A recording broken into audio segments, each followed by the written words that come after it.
Welcome to Between Two Coaches, a digital mentors podcast for coaches, consultants, authors, speakers, and experts. I am your host, Norbert Orlewicz, and in each episode, we have a conversation with successful and emerging thought leaders in the mentoring industry to share experiences, insights, and practical strategies to make a bigger impact with our work. This podcast is sponsored by our Digital Mentors Compass Workshop. Unfortunately, most coaches struggle to enroll enough clients consistently, not because they're bad at coaching, but simply because they lack clarity and simplicity in their branding and marketing strategy. That's why we created the Digital Mentors Compass Experience. It's a step-by-step workshop where you will clarify your marketing message and receive an AI-powered marketing report personalized for your specific business and goals. It's an interactive workshop where you will walk away with a personalized roadmap to finally achieve your goals with a simple plan you can actually follow. Register to attend the next workshop for free at compassworkshop.com. Again, that is compassworkshop.com. Today's guest is Candice Zakariya, and it's an absolute honor to have her here to share with you her journey. Candice is a certified life and business breakthrough coach with years of experience as an online educator, workshop facilitator, and a former public school teacher turned freelance web developer. But Candice now focuses on helping faith-based women entrepreneurs build and scale profitable coaching businesses so they can serve purposefully, give generously, and thrive personally. It's an honor to have you here, Candice. Welcome to the conversation. Thank you so much, Norbert. So glad to be here. Yeah, it's so great. And I'm really excited for our listeners really to learn through your journey because you've had such an amazing journey. You've had some big breakthroughs. And I think there's a lot that people can learn from your journey. So I just want to start out with this question here. I think this is a perfect place to start out. Coaching obviously is all about transformation.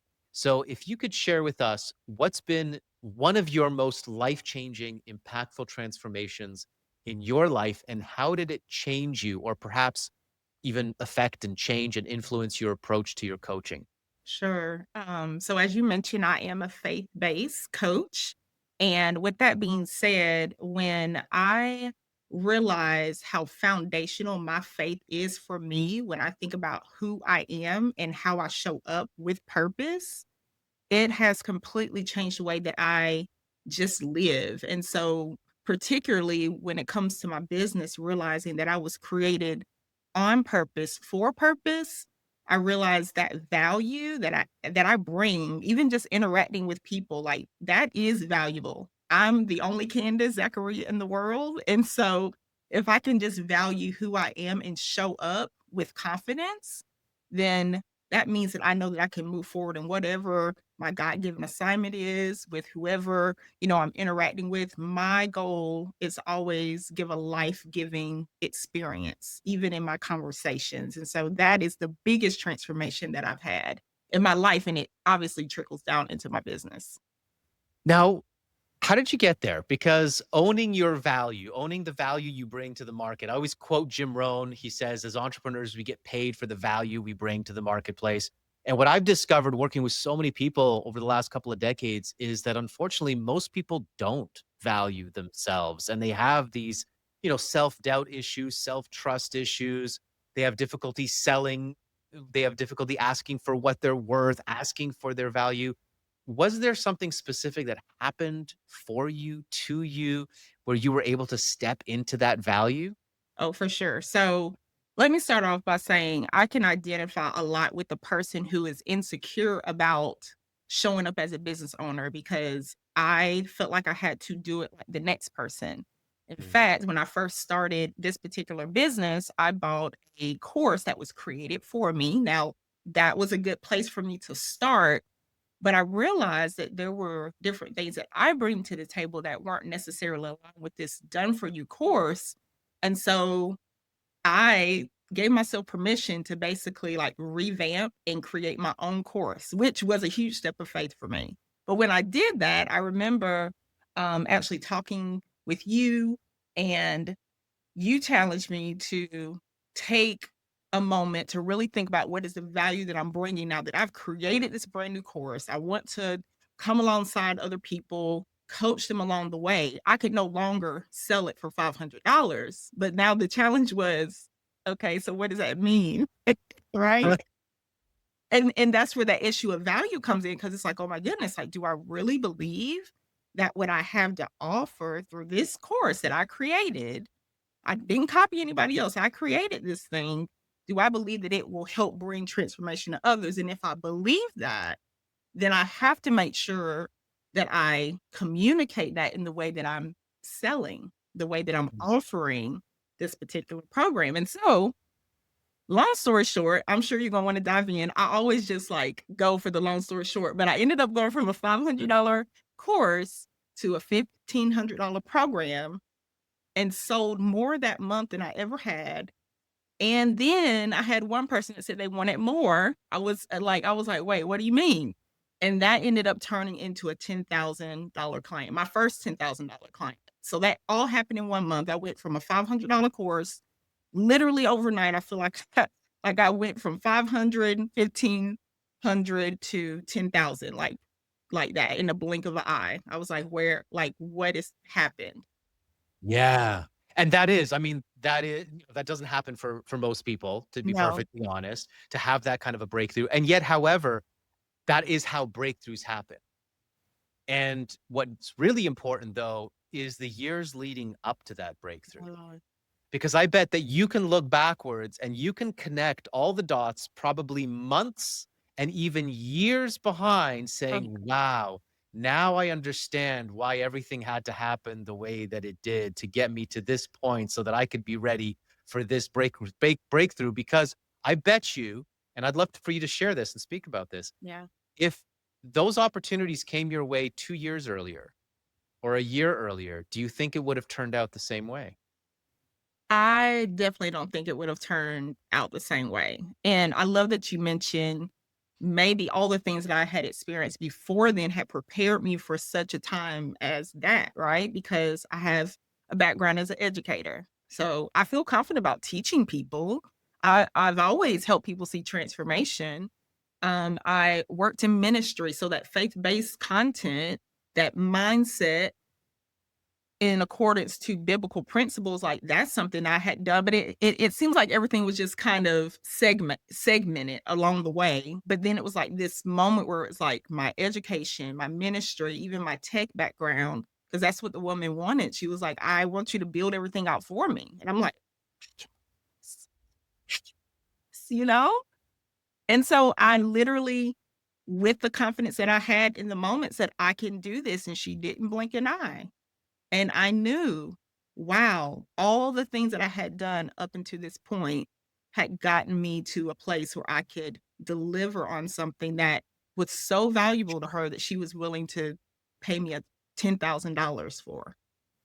And that's something that you speak about, this idea, because I think we sometimes get locked into this when we think about our business as a profession or a career.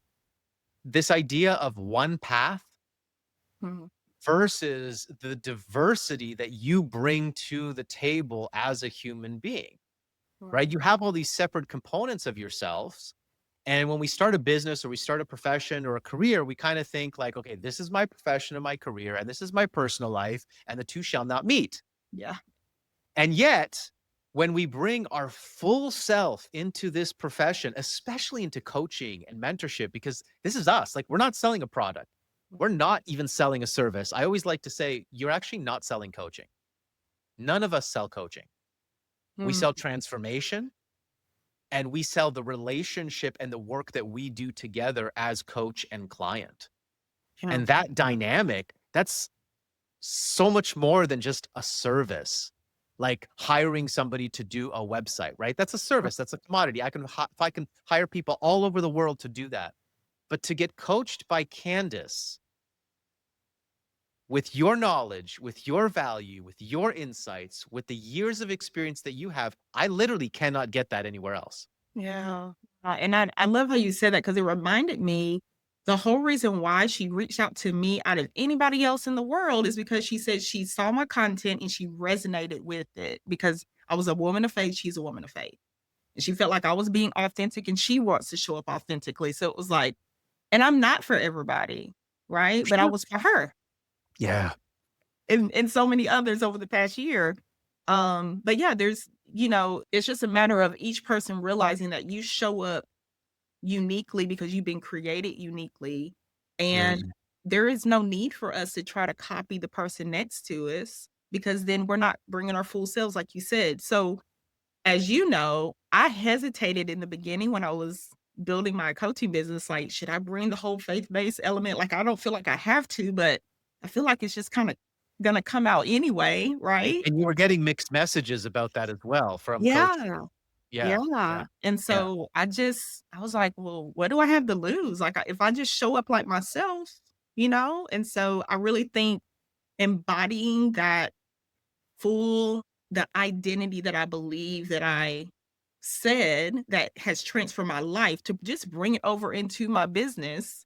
And then, Norbert, this is the cool thing. So I'm a business coach, and I've realized that life happens when you are building a business. And so yeah, guess what? I share life. They share life with me, and then I'm doing life coaching and business coaching all the time. yeah, Yeah. yeah. I love it. I love when you can bring all of that into your business. I think it just makes it so much deeper and richer with the experience that you can then create for the clients as well. Yeah. There's something that came up for me, and I wanted to kinda go back to it because you talk about Mhm. belief in yourself, belief in what you're doing, belief in your purpose. Yeah. Do you feel like there's a difference and let's talk about your faith, right? Okay. A little bit. Let's go a little Yeah. spiritual here, right? No. Okay. Is there a difference, do you feel, between belief and trust? Mm. Because I sometimes play around with this and I talk a lot more about trust than I do about belief. Mhm. Belief is something that was tossed around for me earlier on in my career by some of my mentors. You gotta believe in yourself, you gotta believe in your product, you gotta Yeah. believe, fake it till you make it and just believe. Mm. But for me, I resonate a lot deeper with trust. I trust in God. I Yeah. trust that I have a purpose. I trust in my path, in my journey, and that allows me to navigate the difficulties and the challenges and to have the patience to allow the journey to unfold. Yeah. Can you speak to that a little bit from your own experience, your own perspective on this? Yeah. I absolutely love this. So, belief, when I think about belief, it's a knowledge assent. Like you're saying, yes, I agree. But just because you agree doesn't mean that you're gonna take action on it, right? So when I think about trust, it's actually putting your belief in action. You are resting yourself upon the belief where you cast all your chips in and you're saying, I believe so much that I'm willing to actually move on it, right? And so just like the chair that I'm sitting in, I believe that it can hold me up, but it's not until I sit in it do I trust that it's gonna hold me up, right?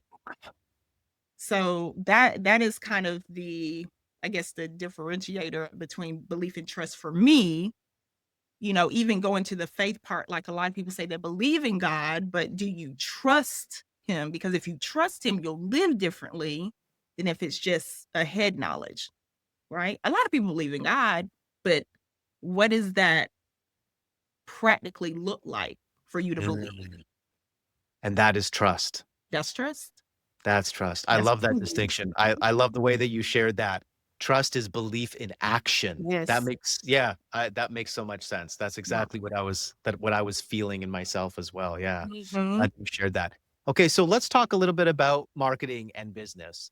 And something that you mentioned is this you said, "I'm all in on high ticket." Mhm. So let's talk a little bit about that because there's a lot of discussion about low ticket and high ticket in this space, in this industry. There's a lot of benefits to low ticket and high ticket. There's different reasons for utilizing both. What were some of the challenges? Let's start here. What were some of the challenges that you faced thinking about selling services or products at a higher ticket? Okay. So the challenge there is because I have a minister's heart, right? Like doing ministry, serving the community, like you serve for free. I have a Right. teacher's heart. I was a public school teacher. We already know what that salary looks like. So when you come from a background of being in spaces where, like, you genuinely wanna help people. So it's not even Yeah. about the sense, it's about your heart first, but then it's, like, confirmed, like, yeah, it's just about serving. Like, it doesn't matter how much we pay you, right? Like, the most important thing is to serve, but what I've learned is that you can't serve well if you're giving everything away because you gotta fund it, right? Mm. So, the challenge was, how do I move from this mindset of serving does not equate to selling? Mm. That was my challenge, because in ministry, you're not telling people, "Hey, I'm going out to feed the homeless, but the homeless have to pay me 50 cents for this peanut butter and jelly sandwich," right? Like, but when you see a need and your heart is there for people, like, you sincerely wanna help. But when you're doing that, who is suffering in the end? It was me. I'm helping everybody else, and then on the other side, I'm burnt out, I'm depleted. I'm wondering, "Okay, how long can I keep doing this? I really wanna help people, but I'm not making enough money, so guess what? I gotta go find a job now." And that's what I did for years until I started selling high ticket. And where do you see so now how do you view high ticket? So now How do you view the and when you ask for that larger investment, that significant Mhm, investment, whether it's $500 or $1,500 or $10,000, mhm. what is your feeling and your thinking around asking for that value, asking for that type of a price tag Yeah, for your it's services? completely different. Like, now I realize that I can help a f a handful of people and go deep, because 'cause I'm all about, I love people. Oh my goodness, and this gives me the opportunity to really go deep with the few so that I can get paid what I'm worth and they get everything they need and I can serve them at a very high level. But then guess what? There's the time freedom. There's the energy freedom. So now I can go back to my community and literally serve out of overflow. So everybody wins. Everybody wins because my heart is to serve, right? But Yeah. I can't do that if I don't have the freedom and the overflow to do it. So now I see high ticket as, yes, I understand everybody won't be able to purchase this or invest in this, but the people that do, they get everything they need. I get everything I need, and there's more than enough left over to still do all the other things that I love to do in my community with the people on social media. Like, I have the time to do that, and I'm not thinking, oh, do I need to return back to my job because I'm doing this and I love it, but I'm struggling to make ends meet. So the being able to sell high ticket, being able to sell what you're worth, Mhm. um, allows you to continue to pursue your purpose where you can serve at your highest level and you can really serve the best. And then you're able to serve from overflow. From out of overflow. So, what I really try to focus in on in my messaging is to help people that I work with to serve purposely, to give generously, and to thrive personally. Because oftentimes that last part, especially for women like me, we are the last person to thrive in a situation. So I was like, everything I do has to focus around those 3 things: to serve purposely, to give generously, right? That's the heart of the servant leader, and then to thrive personally. Yeah, Yeah. yeah, absolutely. Now, obviously, selling always has a lot of negative connotations to it, and a lot of people have a lot of, negative, just resistance and negative emotions around selling. You're a public school teacher, like you said, right? Like this isn't you didn't grow up in a sales environment to be able to sell high ticket offers. How do you think that most coaches hold themselves back from charging what they're worth and selling high ticket offers? And what is one point of advice that you could share with them now, having gone through this experience yourself and coming out the other side where you're confident in selling high ticket? Yeah. I think what holds a lot of people back is not even taking that step of faith, right? We talked about belief and trust, but it's actually putting feet to your belief. Do you believe that you are worth it? Mm. If you believe that you're worth it, on the other side of your faithfulness to your God given assignment, your God-given purpose, there is fruitful abundance. Like if you've been created for it, then you bring value. People are waiting on you, right? So, yes, we think about selling high ticket, but it's like, but there were people literally waiting on you. They believe in you so much and they want you to believe in yourself so much that you're demonstrating that with the investment, right? Mm. Like what they Mhm. invest demonstrates that. And so I guess my word of advice would just be to believe that a worker is worth their wages. A worker is worth their wages. That's a biblical principle, Yep. right? But we're not doing our hourly. Let's go ahead and like we're not talking about hourly, but we're just talking about the principle of getting paid what you're worth. So it all starts with the inside, your identity, having community, and walking in that confident authority. I have been created for this. Mm. That is the way that we move forward. Yeah. You have a lot of belief and faith, and I think your belief in your faith, gives you a lot of the confidence to move through the challenges and the struggles. Mhm, What would you say to some of those coaches and clients, that maybe are in a difficult time right now, challenging, stress, maybe they're just transitioning into coaching and, starting a business is difficult and challenging.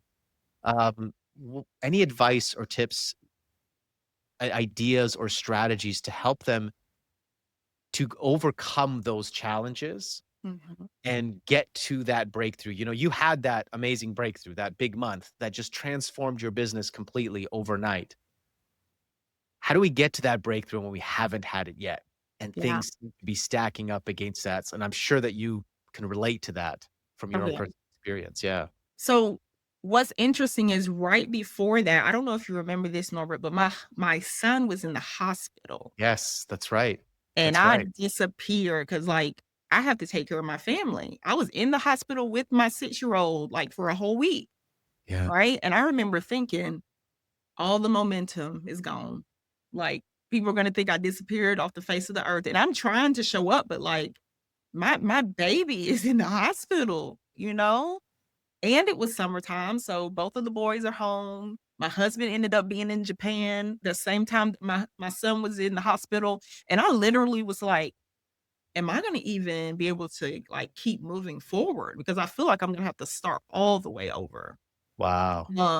because it was just me and the boys. And so, it's one thing to, like, just give the advice of, like, what do you do when you hit those challenging moments, but, like, to literally tell you I understand life be lifing. Let's just say it like that. Life be lifing. And when life happens, you have to make a decision that you still believe that what Mhm. you've been called to regardless of what you see, right? It's not about what you see because faith isn't about what you see, it's the evidence of things not seen. So, what is it that God planted in my heart? What is the purpose that I believe He's called me to, regardless of what happens in my life? As long as I can hold on to that for dear life, I can keep moving forward. So, yes, there was a pause. There was a season where I wasn't able to show up like I was before, but I didn't give up and I kept moving forward. And right after that was when the breakthrough happened. So imagine if I would have said, you know what, maybe this is too much. My husband's traveling all the time. I'm just going to give up now. I would have never seen the breakthrough. That's incredible. I forgot that piece to the Mhm. story, and that just makes it even more so profound and important as a lesson to be shared. Because I've experienced that as well, and I'm sure many people have, where your biggest breakthrough comes right after one of your biggest challenges, your biggest downturns. I mean, my first breakthrough in business, where I finally made sales and made money online, was right up against like my worst financial situation, like Mhm. literally about to go bankrupt. So I totally understand. I totally get it. I hope that for most people listening, you don't have to get to that point, Right. but we can't control the journey that we're on and the journey that we require to have the growth and the breakthroughs that we need. Right. So, I guess we have to embrace it. And really what I love what you said is about faith. Faith is the evidence of things unseen. Is that what you Yep. said? Yep. Yeah. So it's when you don't see the results, do you still believe and trust and have faith? Yes. That's it. That's the rub right there. That's it. Let's get a little honest and a little real here for just a second, Candace, because we Sure. haven't been yet at all right now. What do you feel is the hardest part about being a coach that, Mm, maybe not a lot of coaches talk about? What's a struggle that you think most coaches don't share openly, don't talk about, but something that we should maybe bring up and address here? yeah. I think one of the hardest things that I've experienced is not always seeing my clients experience transformation, not because of the program, not because of, but it's sometimes life happens, right? Yeah. And Yeah. then it's like I'm the cheerleader, like, no, you can keep doing it. And then sometimes it doesn't, it's not transferring. And it really hurts my heart because I know I can always see potential in people. Like I've Yeah. always been that way. Like when I see someone, I'm like, do you not know how God can use you?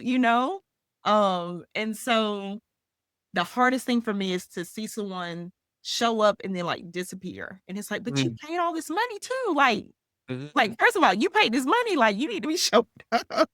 And then secondly, it's like the person for some reason, life happens, belief isn't where it needs to be, but that's why we need community, right? Like that's why we need community, why we need coaching.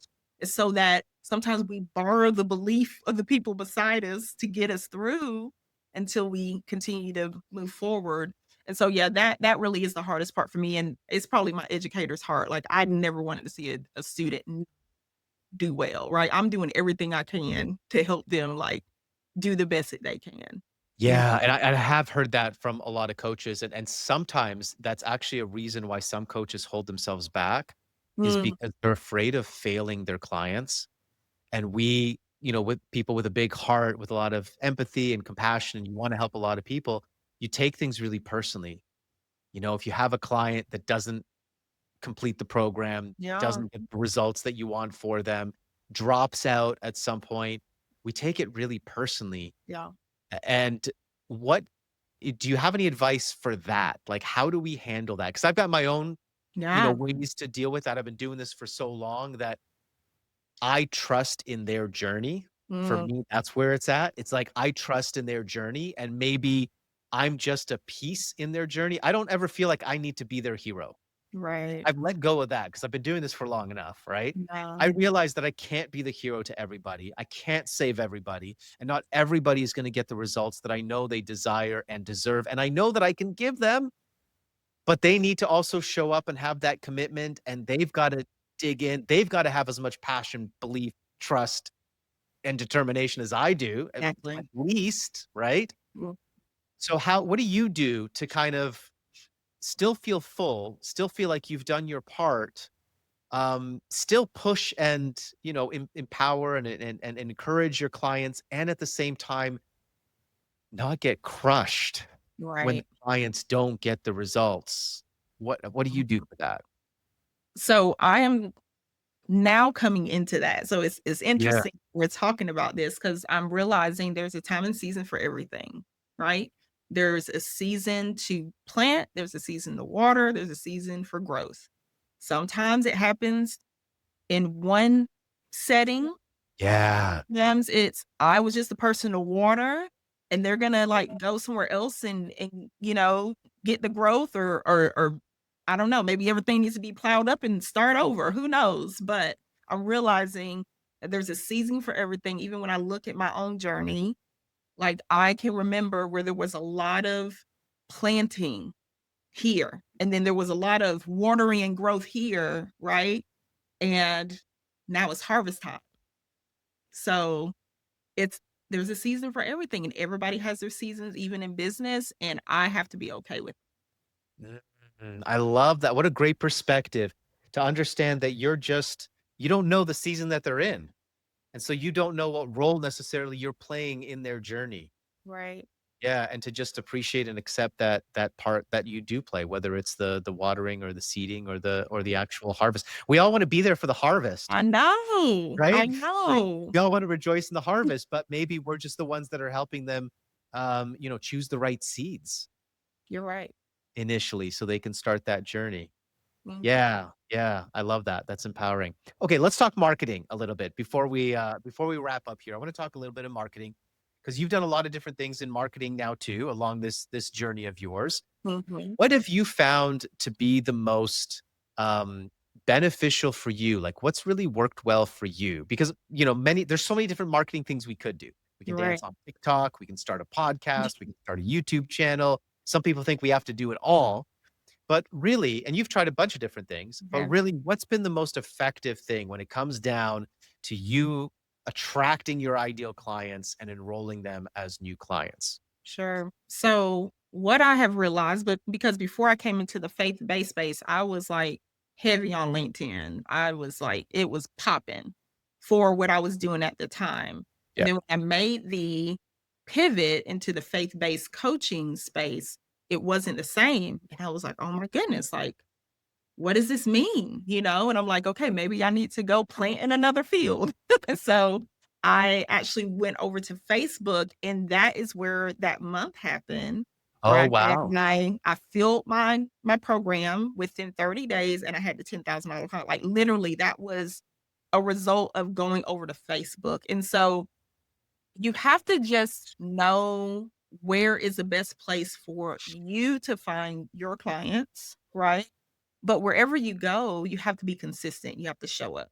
Yep. What I found is that my audience likes stories. They like for me to share my life and to have value packed in there. So it's Yeah. like story and then like value, right? So Yep. they hear about my boys. They want to hear about the challenges. They want to hear about the victories and the joys, and they want to hear Bible-based parables. Like they want all of that. And so I just have tested different things and I found, okay, people really like these, so let me do more of this. People don't really resonate with this as much, but it's resonating with a few. Let me do this every once in a while. So it's kind of like this flywheel of kind of like an experiment. You just put stuff out there and see what hits, and the things that hit, you keep doing more of it. Video is new for me actually. So even reels, I didn't start that until about a year ago. Can Yep. you believe it? And Yeah. now I go live on Facebook every week, which is like, I never thought I just started that in January. So so it's Right. been like 6 months, and so I have found what works, but no matter what, I've realized you just gotta be consistent and you can't give up. It might Mm. not work the first time. It might not feel natural to be on video the first time, but am I willing to get better? A little bit better, 1% better every time. And that's what's happened. And Yeah. that's how I'm able to connect with the right clients. Excellent. Excellent. That's great advice. Really great advice. And really nice to hear that we don't have to be on 5 different platforms. We don't No, have to be posting content like a mad person, no, and we don't have to dance on TikTok. I always make fun of no, that. That's no, the no, last thing I we wanna do is dance on TikTok. Um, share with us, Candice, what are you working on now? Where do you see your business going? Like, now you've gone through this journey, you had a big breakthrough, your business is growing really nicely, you're attracting, new clients, and you're growing your impact and your influence. Where do you see yourself going in the next year, 2 years, 3 years? Do you have a clear vision, or are you still kinda just going day to day? Oh, I'm a visionary. I always had Yeah. a big vision ahead of me. It's just the in between, right? So my goal and my dream for my business is to have a team of coaches. Right? Wow. Yeah, so I wanna have a life coach. I wanna one of the business coaches. I wanna have somebody that does the marketing, right? And can teach the marketing to my clients. And there's like 3 to 5 of us, like, we just work together to give our clients the greatest experiences. And, something that I'm actually starting this year before the end of the year, I'm gonna have my first in-person live event. Wow. Yeah, tell Fantastic. ya. Yeah. Yeah. So I'm doing that, I don't know yet. I think it's gonna be early fall, but yeah, that is the plan. So, I mean, even just through the rest of this year, I feel like there's some exciting things that we're looking toward.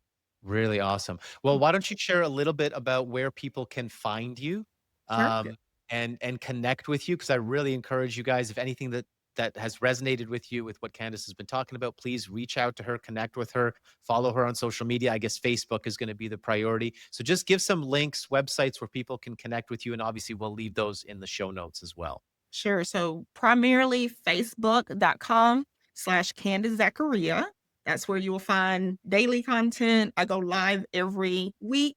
I also have a private community. So as soon as you find me there, you'll be able to, interact with all the things. And then I also have a brand new website, kingdomfirstcoaching.com. And I have a place for you if you want to get the notifications. Fantastic. Awesome. We'll have those links in the description, guys. Uh, Candice, thank you so much for being here, part of this conversation. It's been a really great conversation. Lots of really great little golden nuggets that you've shared from your wisdom and your experience in this space, and all the experience that you bring with you into this business. So I really want to thank you for everything that you're doing, for the growth that you've seen, and the incredible impact that you're making and will continue to make in the lives of others. So thank you so much. Thank you, Norbert, and you've been a part of that journey, so thank you so much for all the work you do, because I couldn't have gotten here without your help and the team's help at Digital Mentors. Yeah, it's an honor. I always say it's an honor to play a little part in your journey, because that's all we can do is play a little part. So yeah, thank you, and we're so glad that we got to be a part of that, and we can continue to watch you grow as well. So thank you. If you enjoyed this episode, guys, thank you so much. Remember, if you're a coach, consultant, trainer, or expert, and you're looking for clarity in your marketing, join us for that Digital Mentors Compass workshop. Again, you can register for free at compassworkshop.com. And if you enjoyed this episode, please share it with your network and your audiences. We're a new podcast and we need your support. So be sure to subscribe, like it, comment, all that stuff so you don't miss our future episodes. This has been a conversation between two coaches.